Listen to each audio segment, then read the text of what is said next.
तो आज हम डिस्कस करेंगे कुछ यूनिक चीज़ें एनसीईआरटी से नीट 2026 के हिसाब से। देखिए एनसीईआरटी में लिपिड्स के टॉपिक में एक लाइन दे रखी है, another simple lipid is glycerol with try hydroxy propane. इसका मीनिंग क्या है कि जो ग्लिसरॉल है वो सिंपल लिपिड है।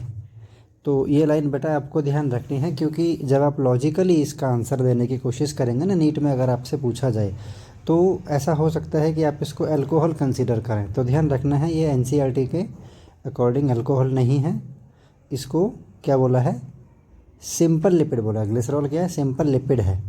अब दूसरा देखिए, दूसरा क्या है जहाँ पे आप फंस सकते हैं, कोलेजन। कोलेजन क्या है, कोलेजन इंटरसेल्यूलर ग्राउंड सब्सटेंस है। इंटरसेल्यूलर मतलब दो या दो से ज़्यादा सेल्स के बीच का ग्राउंड सब्सटेंस। आपको ऑप्शन में क्या दिया जा सकता है, आपको ऑप्शन में दिया जा सकता है इंट्रासेल्यूलर। इंट्रासेल्यूलर तो ये गलत हो जाएगा, ये ध्यान रखना है, इंट्रासेल्यूलर गलत हो जाएगा, ये आपको याद रखना है। राइट। दूसरा क्या है, ट्रिप्सिन। अब ट्रिप्सिन क्या है, एंजाइम है, तो ये आपको याद रखना है, क्योंकि एंजाइम्स के पीछे हम जनरली क्या पढ़ते हैं, सफिक्स एज, लेकिन ट्रिप्सिन में एज नहीं लगा हुआ है, ट्रिप्सिन में लगा हुआ है इन। तो ये ध्यान रखना। इंसुलिन हार्मोन है, यहाँ पे जनरली कोई गलती नहीं करेगा। एंटीबॉडीज़ इन्फेक्शन से फाइट करने का काम करती हैं, रिसेप्टर सेंसरी रिसेप्शन होगा।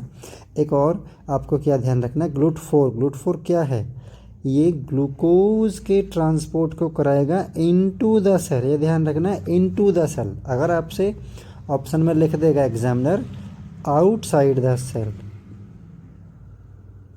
तो आपका ऑप्शन गलत हो जाएगा। आपको ध्यान रखना है, सेल के अंदर लेकर के जाने में हेल्प करेगा ग्लूकोज को ग्लूट4